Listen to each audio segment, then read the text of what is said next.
ఇప్పుడు మన జేబులో ఉన్న కరెన్సీ నోట్లు ఈజీగా చినిగిపోవటానికి అవకాశం ఉంది కదా. ఇలా చినిగిపోవటానికి అవకాశం లేకుండా ప్లాస్టిక్ నోట్లను తీసుకొస్తామనే ఆలోచనతో ఆర్బీఐ ఉన్నట్టుగా తెలుస్తుంది.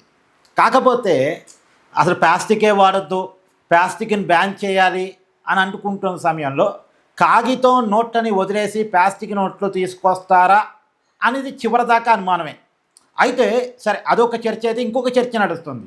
ఇప్పుడు రాబోయే ప్లాస్టిక్ నోట్ల మీద గాంధీ బొమ్మ ఉండదు, భగత్ సింగ్ బొమ్మ ఉంటుంది, సర్దార్ వల్లభాయ్ పటేల్ బొమ్మ ఉంటుంది అని కొన్నాళ్ళు ప్రచారం చేశారు.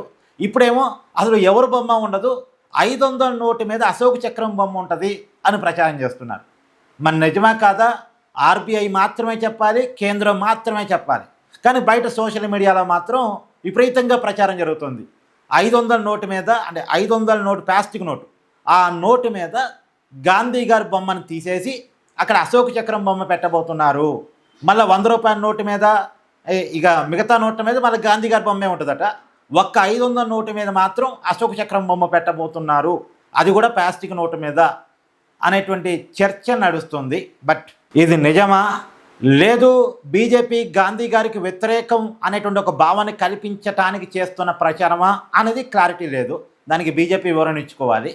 కానీ గాంధీ గారు బొమ్మ తీసేసి అశోక్ చక్రం బొమ్మ పెడితే ఇక్కడ మీ అభిప్రాయం ఏంటో కూడా కామెంట్ చేసే ప్రయత్నం చేయండి.